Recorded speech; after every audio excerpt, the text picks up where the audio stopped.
Where there's smoke, there's fire.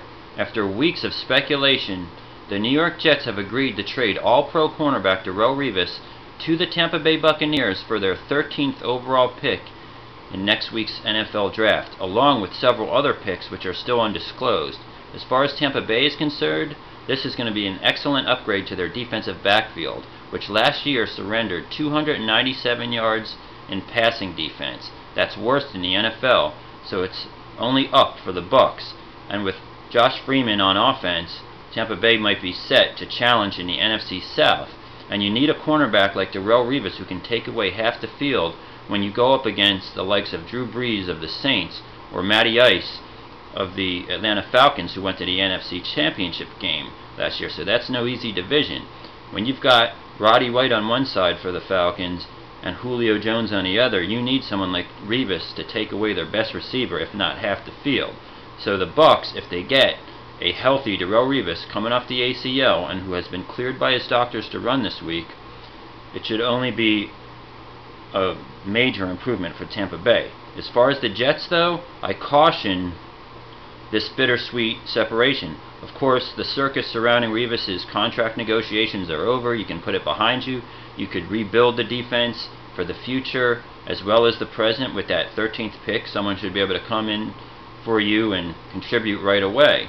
However, this is what I think is very rare in the NFL, and that's a playmaking defender who could score touchdowns. It's invaluable. I learned my lesson as an Eagles fan because just a couple years ago I was clamoring for the exodus of Asante Samuel, who's not even at Revis's level.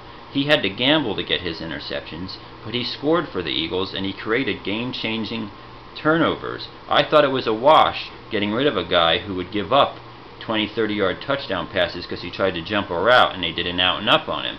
What I wasn't taking into consideration is those teams would have scored on the Eagles on a lot of those drives anyway, but you can't replace that interception. It makes the quarterback more tentative for the rest of the game. It completely changes the way the other team's offense calls and runs their plays and performs them when you have a guy like Darelle Revis who could take one back to the house at any time.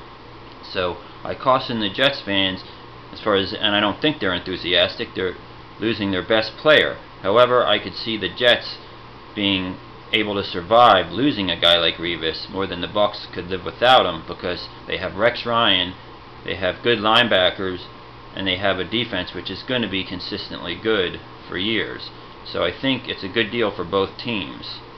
Also, the only other consideration is what's going to happen for Darelle Revis himself going forward. He has a chance, by performing well early in training camp and also in the first couple games of next season, to get himself a big, lucrative, long-term deal. So I'm sure his camp and his agent understand that the Bucs are going to want to see, is he the Revis of old? And if he is, he's going to cash in big time, either with the Bucs or as a free agent at the end of the year. You never know, maybe the Jets sign him at the end of the year. Wouldn't that be ironic if they steal the 13th pick? So there you have it. Darelle Revis is about to become a Tampa Bay Buccaneer, pending a physical happening right now. He's talking to the Buccaneers, and either late tonight or early Monday morning, this deal should be official.